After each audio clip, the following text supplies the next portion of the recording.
Welcome to the Intuitive Art Show. I'm Rachel Archelaus, and today we have a special guest, Daniel James. He has a production company called Tragic Hero Productions, and he's an actor and photographer and so much more. We're going to get into all of that. And I wanted to share him with you because he has this beautiful unfolding purpose journey that it keeps getting more exciting for him, and he keeps getting more filled up with things that are exciting to him in his day. And so I really wanted to share what that looks like for you, and also what it looks like to be a creative person on this kind of spiritual journey, because as you know, when you're creative, you want to do a million things. You don't want to do just one thing. And he can show us really how that works in real time. And he's also a channeler, so we'll talk about that a little bit as well. I think we're going to learn a lot from him. I'm really excited about it. And so thanks for coming. I'm going to share a drawing that I did right now about his path to acting more, because when I met him a year and a half ago, that was something that he'd wanted to pursue more, and it's happened in a big way. So this drawing is going to show that. If you don't know intuitive art, you can learn at intuitiveartacademy.com, and we have a free class. Take the class and then do your own drawing for Daniel or your purpose path too. Okay, so here's the drawing. And it's quite a statement. You know, some of my drawings are more muddled, or it's like there's not really a pattern. It's just a wash of color all over. But this really, it makes a statement, and it almost looks like an antenna. And when I was first doing it, I thought it was going to look like a pot leaf, but it doesn't. And the colors here are really fitting for a journey.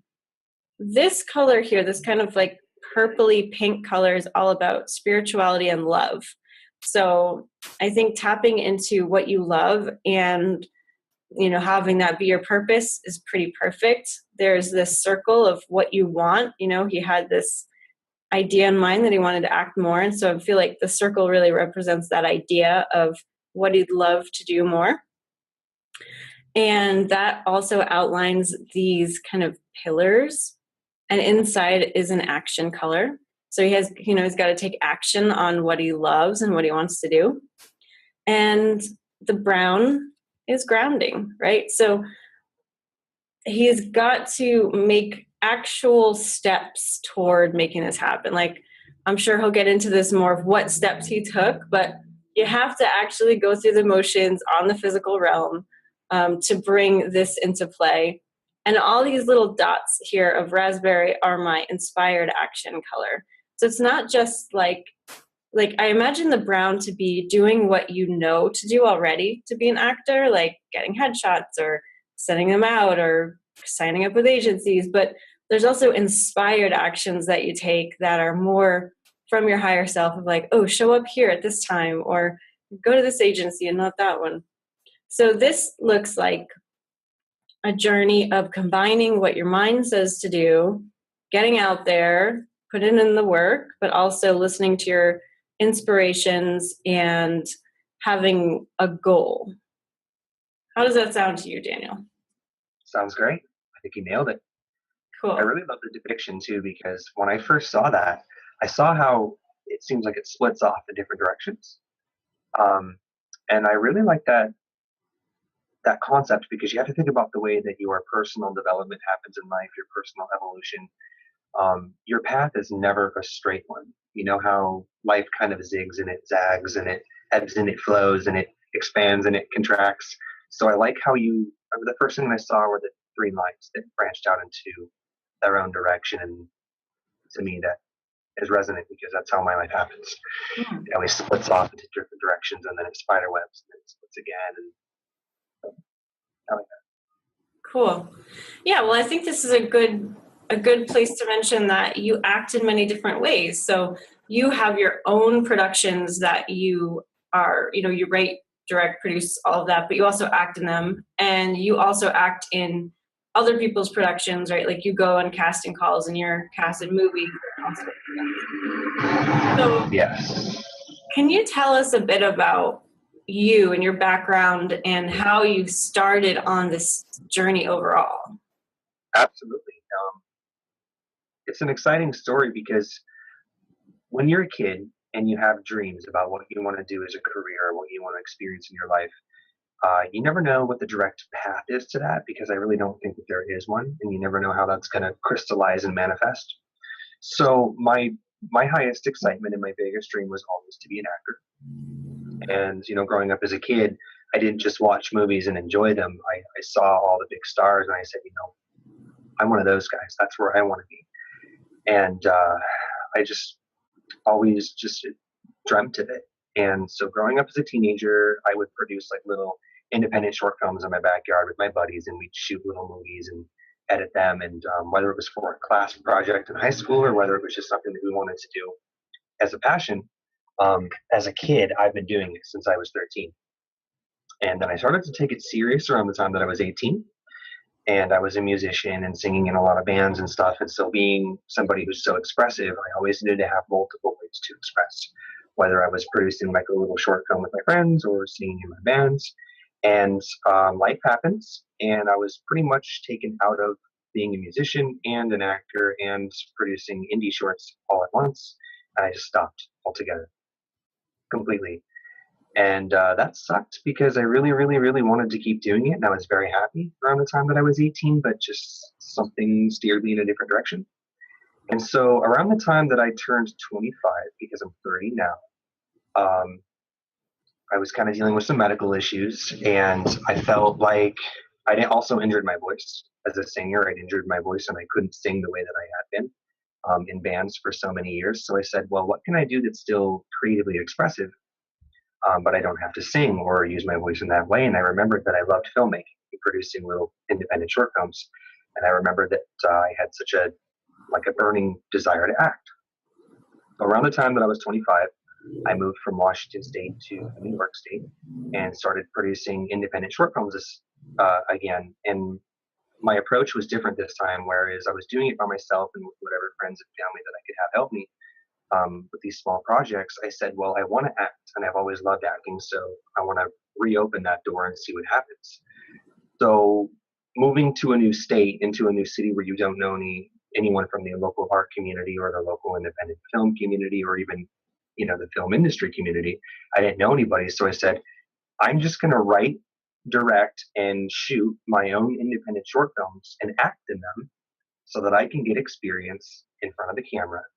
So then when the time comes where I want to pursue, auditions for other projects or look into getting an agent or a talent agency, I'll be more prepared because I will have had some experience in front of the camera and have an understanding what I'm doing. So I start mass producing short films, like no budget short films in my backyard with like my brothers and my friends, like I did when I was a kid, because I stopped for so many years. I didn't really know where to pick up again. So we start doing these movies. And I'm getting integrated in the film community, and I'm making a lot of friends, and I'm networking. And I start to realize that I'd fallen in love with, writing and directing also. So I like to pick up a camera and shoot things. I love to video edit. I love to write. I actually like to compose music. So because I'd been a musician since I was a teenager, what I could do was I would write, direct, shoot, star in, edit, and score, compose my own movies from scratch, so that I'm literally doing everything involved. And over the course of a couple of years, I had forgotten why that I wanted to start doing this again since I was a teenager, and it was because I wanted to act. But once you start producing and you start meeting people and you start networking, and then somebody wants you to help with their project, and then you start meeting more people who will help with your projects and make them better, I couldn't stop.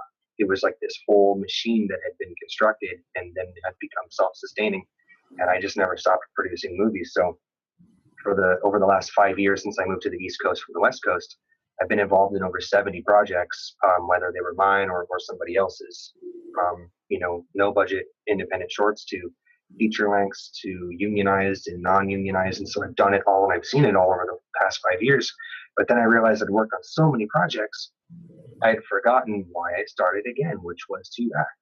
So it was really just recently, over the last year and a half, that I reminded myself how important acting was to me and how serious that I take it, and decided to try to wrap up all of the productions that I had open under my studio, Tragic Hero, because we have like so many movies in different stages. Like we'll be shooting 2 movies and editing 3, and then 2 of them are in post, and then we're shooting 2 more.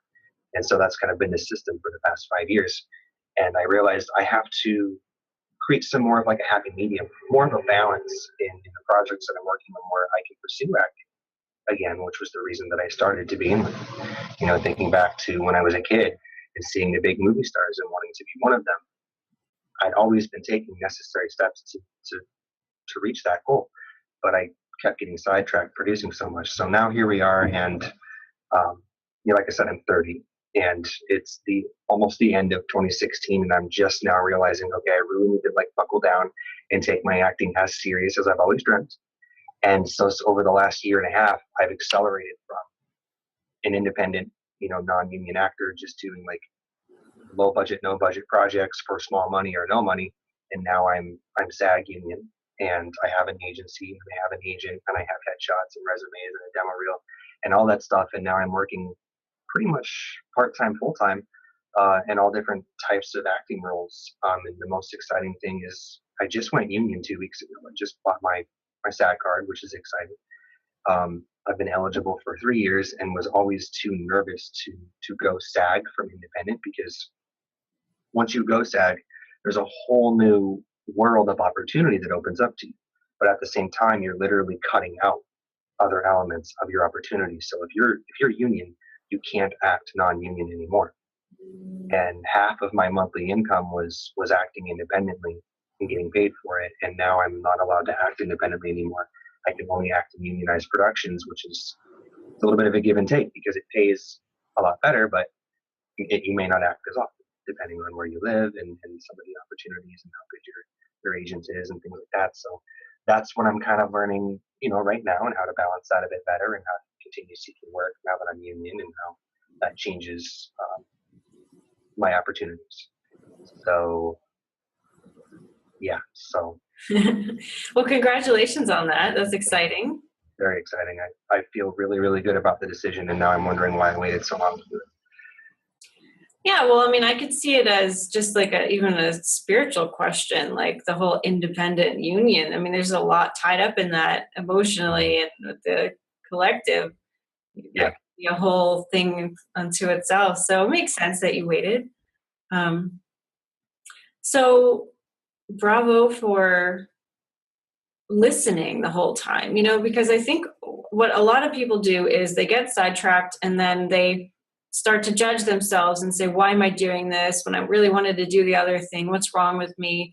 And we can get stuck in judgment. But and you may have had a little bit of that, but it seems like you appreciated what you were doing, and you realized it was like a learning opportunity, and you were still growing as a person and learning for what you'll be doing later.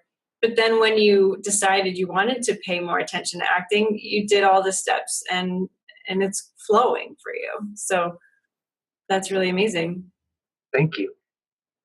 So tell me more about the projects that you've been doing that bring more of your like spirituality into it, because I know you were working on a project with about ET disclosure. Is that correct?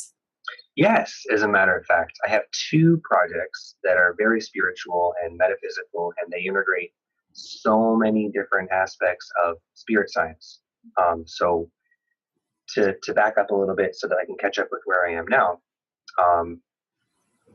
I didn't go through my own personal spiritual awakening until I had gotten really, really, really, really, really medically ill at the same time that I was going through a divorce. So shortly after I moved to New York from the West Coast, I injured my stomach. I had an intestinal injury, and it was the catalyst to all kinds of structures just breaking down in my life, whether it be employment or whether it be relationships or friendships. This medical issue that I had developed, it was the cause of my whole spiritual awakening, because I was at what I like to say one of the lowest points in my life. So I was going through a divorce, which was my choice, and in my opinion, that makes it more difficult. So, yeah, I can relate to that. Right? Like if somebody needs you, that's one thing, and you just have to roll with it and do your best with the process. But if you make the decision that you have to leave somebody, then there are much more heavy, dense reasons for that, and it was difficult to go through that. So right at the time that I had developed a medical medical issue, and I was going through my divorce. That's when I hit like the lowest point in my life, vibrationally, where I just didn't know how I was going to get out of this. And that's when a friend had sat me down and wanted and listened to my story and listened to everything that I was going through at the time. And she recommended some books and some concepts that I had kind of dabbled in a little bit and heard a little bit about that, but didn't really know much about anything when it comes to spirit science and metaphysics. I was like as third dimensional as it gets at that time.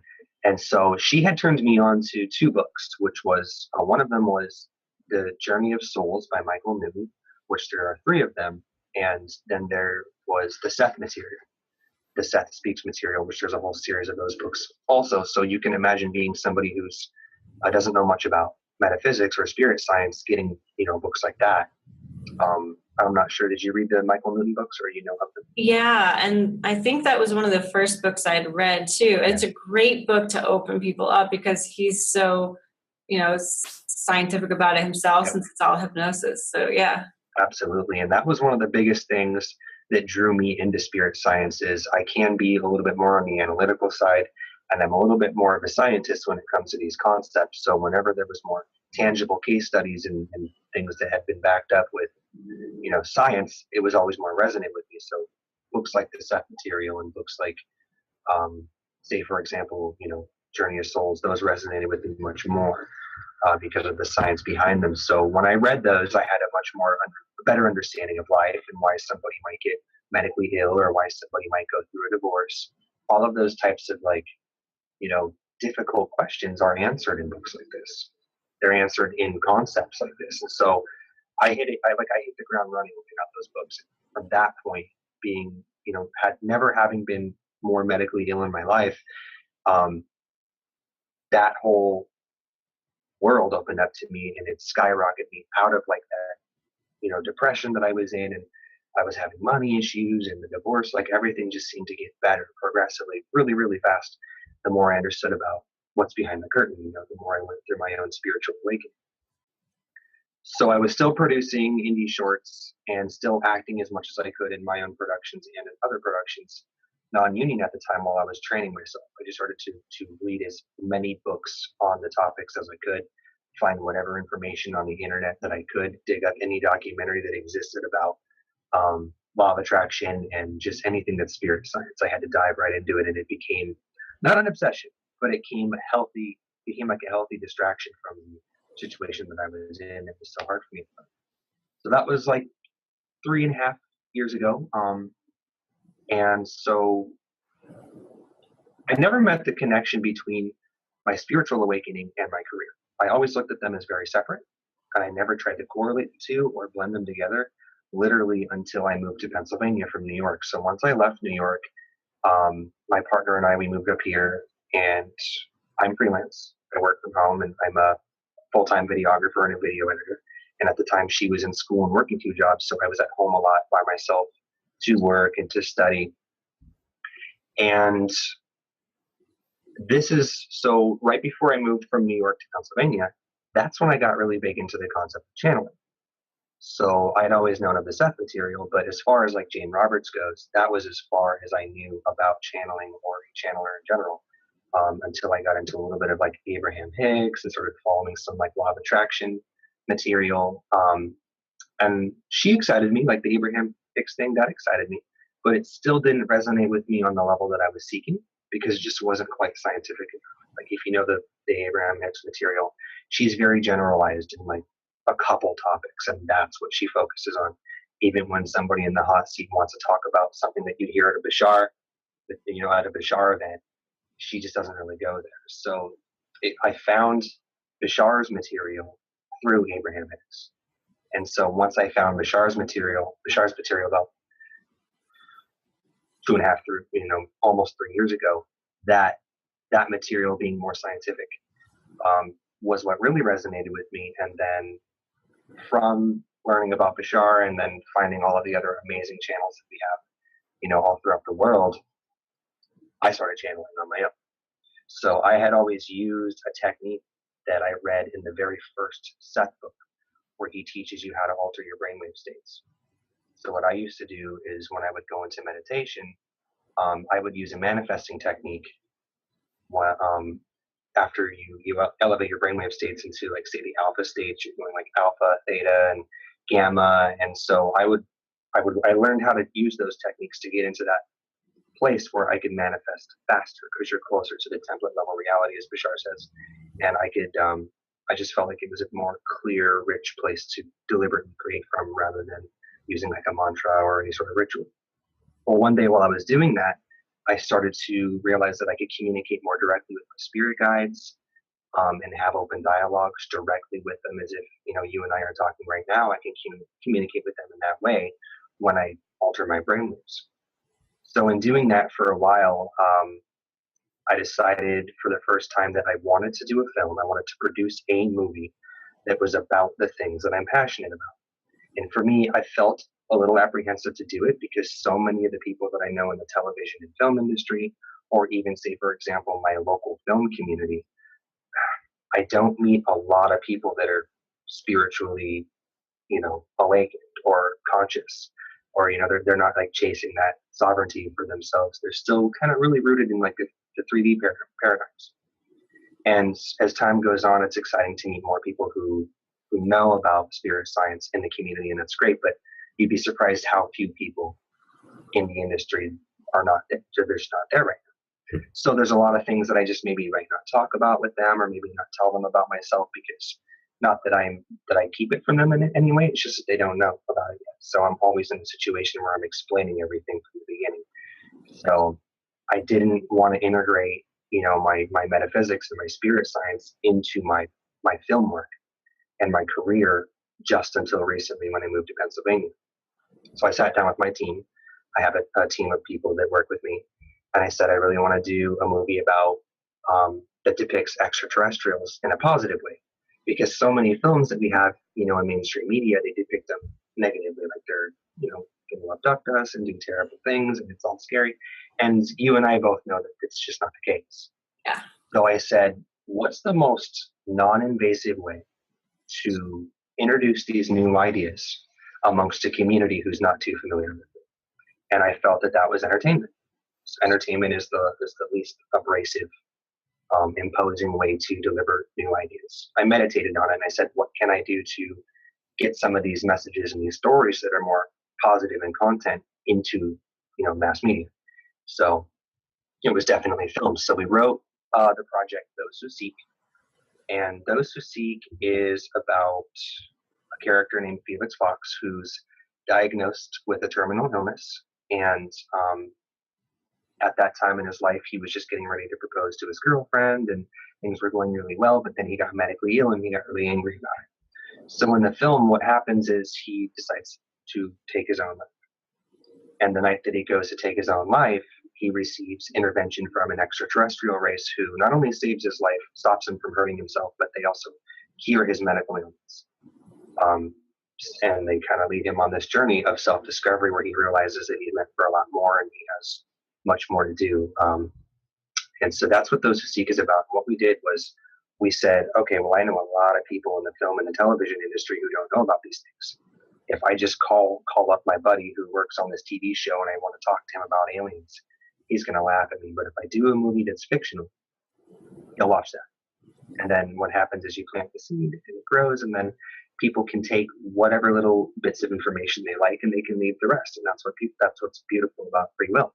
So in Those Who Seek, we talk about law of attraction, and we talk a little bit about manifesting deliberately, and how we are in charge of creating our own reality and our own circumstances.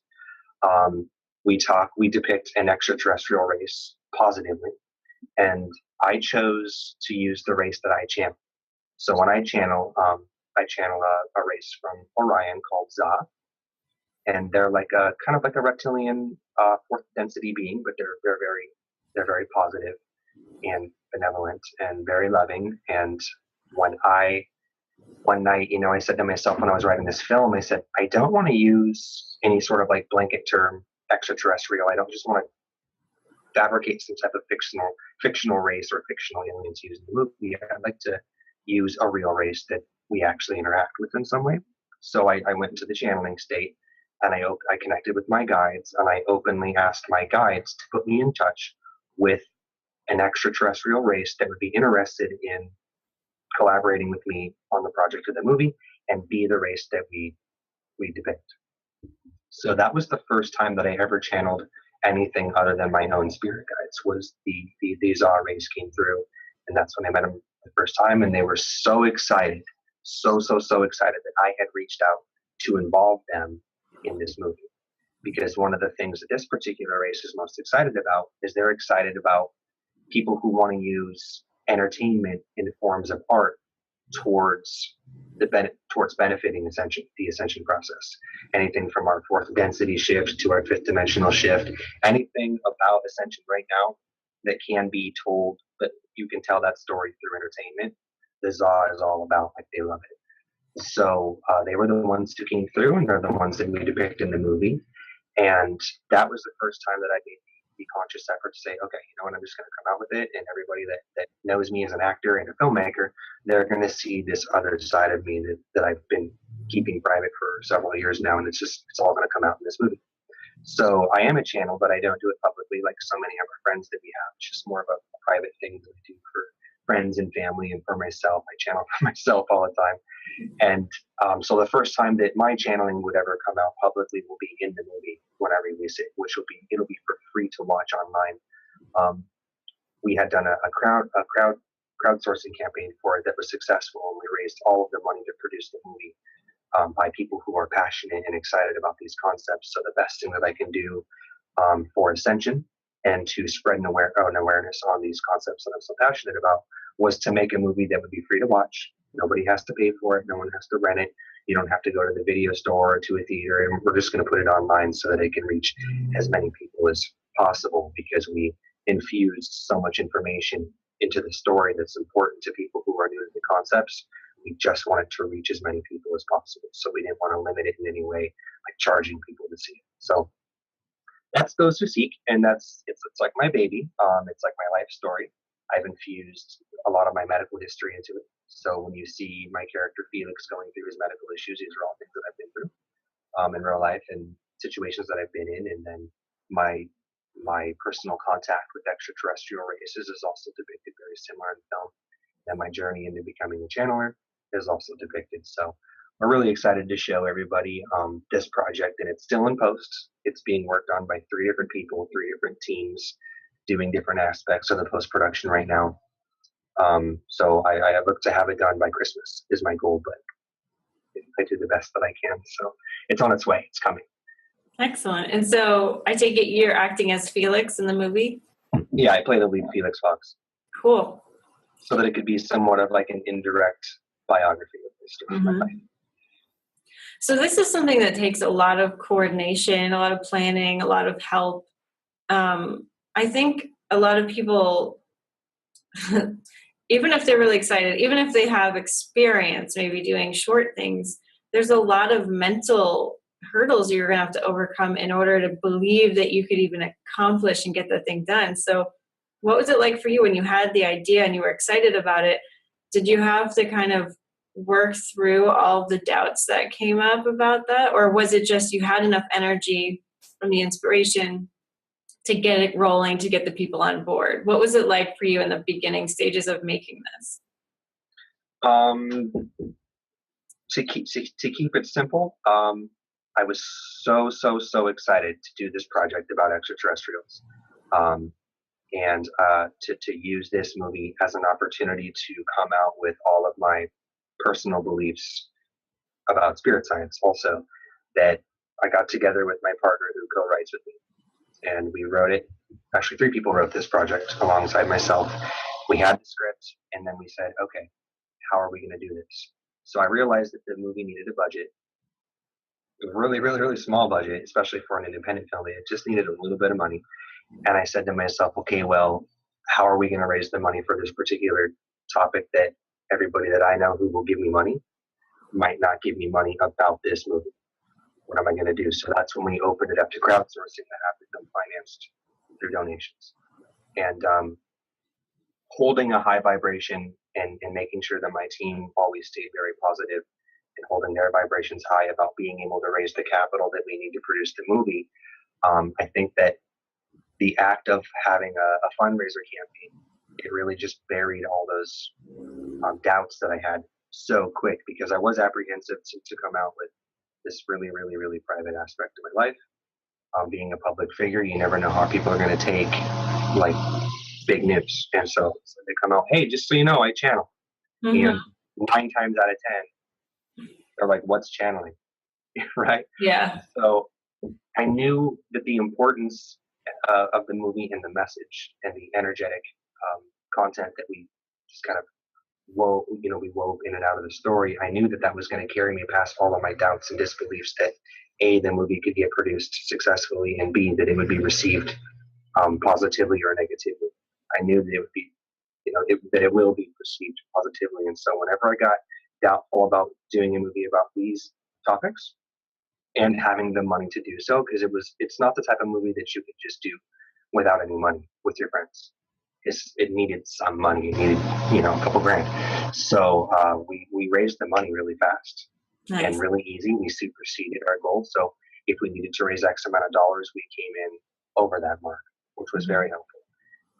And after literally we shot the movie over a year ago, I still have money coming in to help with the post-production. Nice. So so when it comes to like the doubts and beliefs, I only had them at the early stages of trying to find the budget. Mm-hmm. And once I realized how fast the money was coming in, synchronistically, there were so many people excited about seeing this story told about because of what it's about.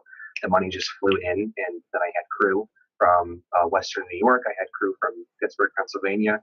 I had a couple, I flew out to LA to do the very ending of the movie, which that's where you and I met, was in LA for the channel panel. Yep.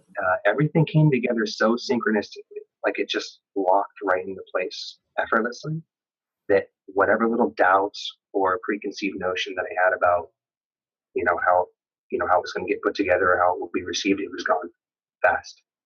Beautiful. So I really don't know how to explain it differently than that, other than it came together easily because synchronicity just, it put us everywhere we needed to be when we needed to be there. Cool. That's great. I love stories like that. And I think, just to underscore though, like, you took action, and that's when the synchronicity started to happen. Like, you followed through, and I think you've proven, through your whole story, that you're an action taker, and that you'll do things on your own, and you'll move forward without money or whatever. But in this case, you had the idea, you knew it needed money, and so you did have a doubt, but then once the money started coming in, it was there, and you kept your vibration high so that it worked out. That's really great.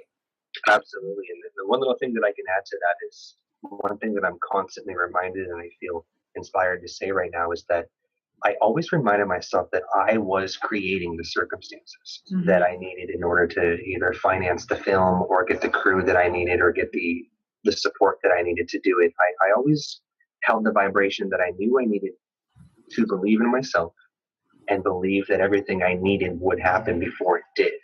And that's actually what accelerated everything happening so quickly, be it money or be it connections and networking, meeting new people. Like, the whole ending of the film never existed before I met Brad Johnson, who, Brad Johnson, who channels Adronis. Yep. And I met online and became friends. And then Brad led me to Rob Gothier, who led me to Nora Harold. And then through meeting those three, we actually added, the film ending in a whole channeling message from those three people that we recorded at the channel panel in LA. And those were synchronicities. I also got my travel and my lodging and everything paid for, completely paid for. It didn't cost me a dime. It came out of additional money that had come in for the budget of the film. So there were so many synchronicities that lined up for all of these things to be possible. But I really want to state that it was because that I believed first that it could be this way, and I believed that I could experience those things, and I believed that synchronicity would guide me to every stepping stone that I needed to get there. So it was all about, having the intention and believing in it, and holding that vibration, and then stepping out of the way of it to let it happen in the best possible way, and it certainly did. So I just wanted to add that a little bit. Beautiful. That's really great. So I'm kind of interested because I love to attend the Illuminate Film Festival in Sedona every year, which is a conscious film festival. And they also have panels for filmmakers. And although I'm not a filmmaker, I love video, and I've always had a dream to make documentaries and everything. So I attend a lot of the panels, and I try to learn about the film industry and Sure. distribution and everything.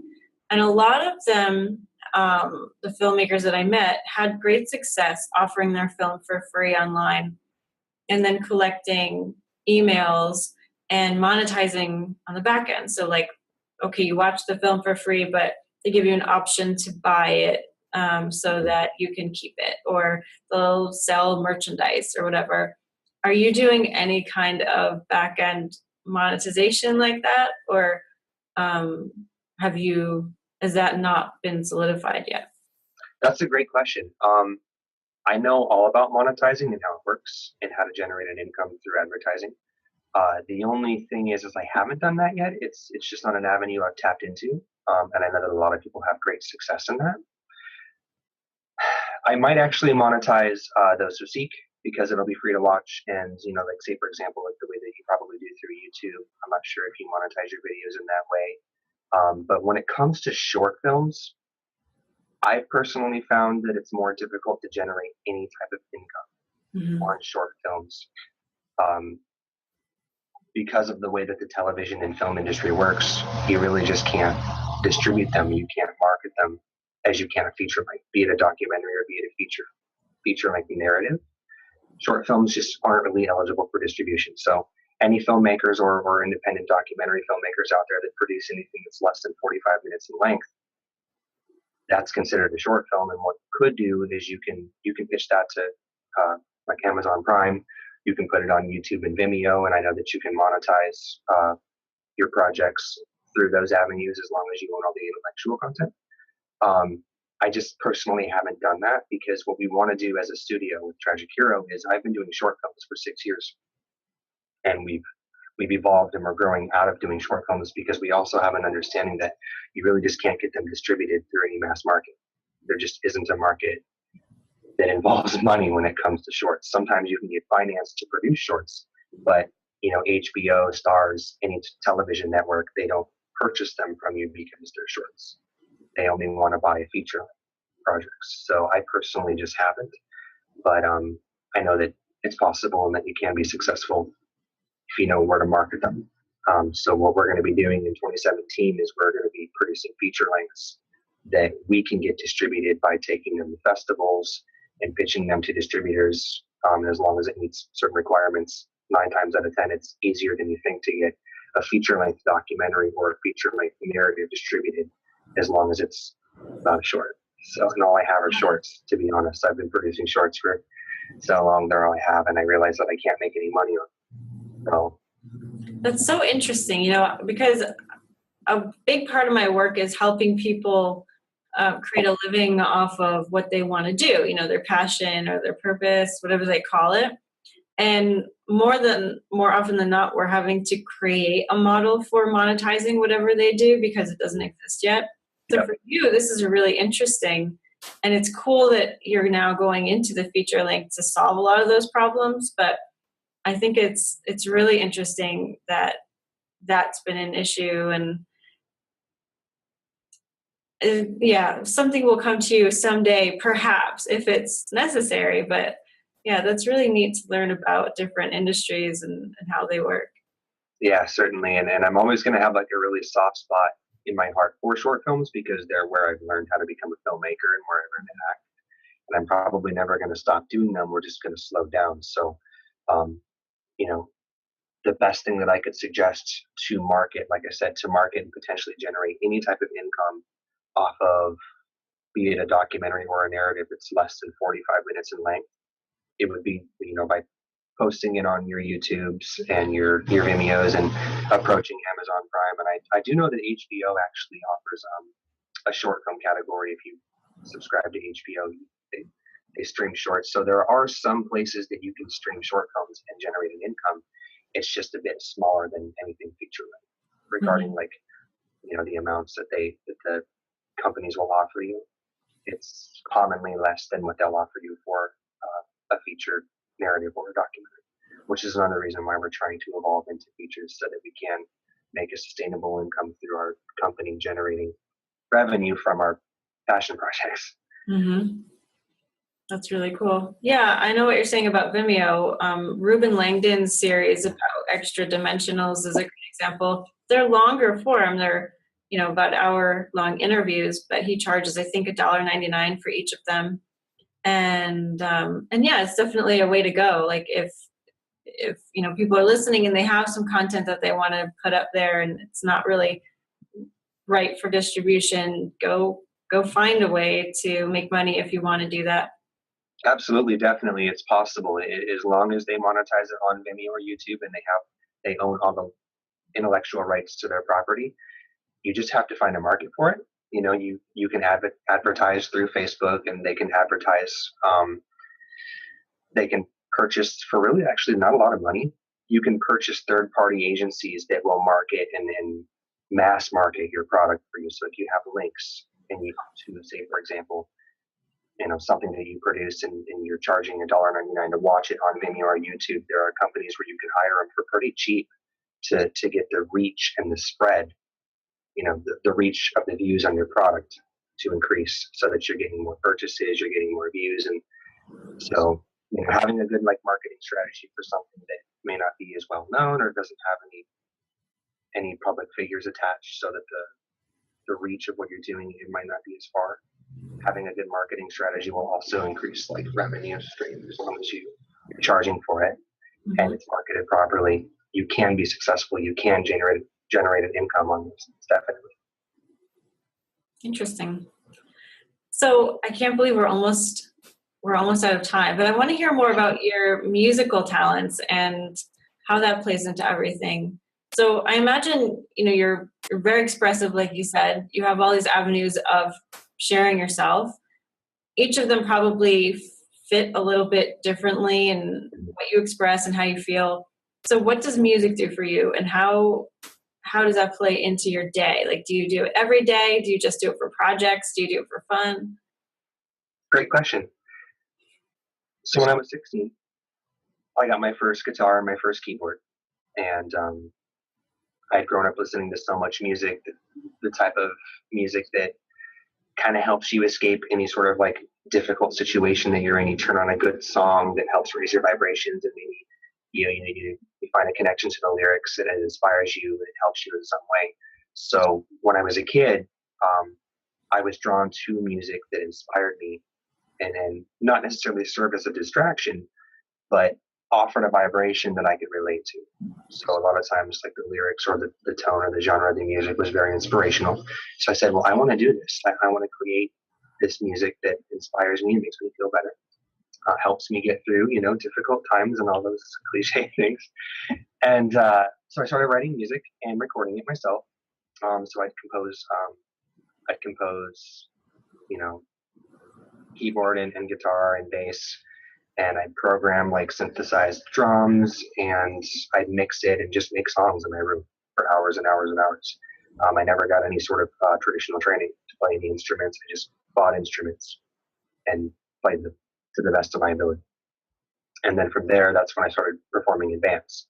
So I like to sing and play guitar, and so I was in a couple bands when I was a teenager, where I could perform music live, and I started doing shows, and we started recording albums, and that was a lot of fun until I turned about 18, and that's when I mentioned at the beginning that my whole music journey and my whole film journey completely abruptly ended when I turned 18. So when I got back into it, after I moved to New York, that's when I injured my voice and couldn't really sing in the way that I was anymore. So I said, well, okay, sure, great. I'll pursue acting. I love that. It's what I've always wanted to do. I'll start producing films because that's also very exciting to me. And I love the creative medium in that form. But I said, I've been playing music since I was 16. I'm not just going to stop doing that. So I found that being in bands was just too time consuming, and there was too much of a power struggle going on between myself and my bandmates of trying to choose the genre that we wanted to play, or we're always going in different musical directions. So it was at that time that I was pursuing, my career in film.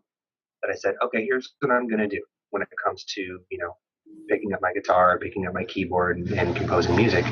I'm just going to compose all the music and the scores for all my films myself, so that I can integrate that art form that meant very much to me when I was a teenager. It was there for me. It was the first creatively expressive thing that I discovered as a young teenager that I could do to tell my story.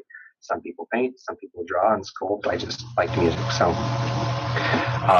since I was 16, I've always found a way to integrate, writing and composing music into whatever I'm doing. So now if somebody pulls up one of my short films on YouTube or finds something older that I produced, I wrote and recorded all the music for it. And it's actually only now that we're starting to integrate other artists' musics into our films, because we can afford that now. We can afford to purchase licensed music, whereas before we didn't always have the budget for that. So that was another reason why I would compose the music for our films, because it was free. Nice. So I still write and record music, but the only place you might hear it is when it's attached to one of our film projects. Mm-hmm. Very cool. Well, I would really love to know if you have any parting words for someone who really wants to be more expressive, but maybe feels already overwhelmed with their schedule, because we were talking a little bit earlier before we were recording about how full your life is. And I always go back to that word fulfilled, whole, happy, satisfied, but it has the word filled in it. And I think our lives are supposed to be filled with what brings us joy. So how do you do it? Are there any things that you maybe sacrificed of like a quote unquote normal life that you don't have time for? But what does your life look like, and what advice would you give to someone who's maybe a little afraid of like giving up TV time or, something like that? Okay, so to use me as like a vibrational example. Okay, so what I'll tell you now, I hope that everybody who hears it can put themselves in my shoes and learn from me, in the sense that you can do everything. You can do all of it. So in my day-to-day life, I act in both independent productions and unionized productions. I video edit films and music videos full time. I also I can be hired as a camera operator and a director of photography to go shoot things like weddings or music videos or live events, public speakers, anything that can be shot with a video camera, I've been hired to do. So I do that part-time. I video edit full-time. I act part-time. I'm in a successful and healthy relationship that's not suffering in any way due to lack of attention. I would say that the only area in my life that I'd like to explore a little bit more thoroughly is having more of a social life. I have a lot of friends, but I don't have a whole lot of time to see them, because I'm so deep into pursuing my career and my artistic endeavors that it's just where my focus is. But what I'd like to say is there is enough time to have a day job, to have a 9 to 5 or have a career. There's enough time to be a mother and a father and a brother and a sister, and still give attention to your artistic endeavors or to your passions that may be, creative in nature, where you're building something, where you're creating something that's artistic. I see so many people who have these passions but can't work them into their week. They can't work them into their 48-hour work schedule and things like that while maintaining a family life. So what I would say is there is enough time and space to do all those things, because we do create our own time and space. We're creating everything around us that also includes time. And another exciting thing is, as we transition into the fifth dimension, we know that time doesn't work as linearly in the fifth dimensional space. It's less linear than the third and fourth dimensions. So as Gaia ascends and we ascend with her, there's going to be a lot more time and space for us to do the things that we love and do the things that we prefer in that new dimensional energy. But for those who just really need a more tangible and practical practice to integrate those things, is I would say make time once a week. If you have a 7-day work week and you have friends and family and a social life and maybe children and a full-time job, there still is enough time to even one day, a couple hours a day, to set aside for yourself and just do that thing that you love that's creative and expressive and artistic. Make an hour for yourself a week if you can. That's all you need. And then maybe the second week, you'll find through synchronicity that it turns out you have 2 hours next week.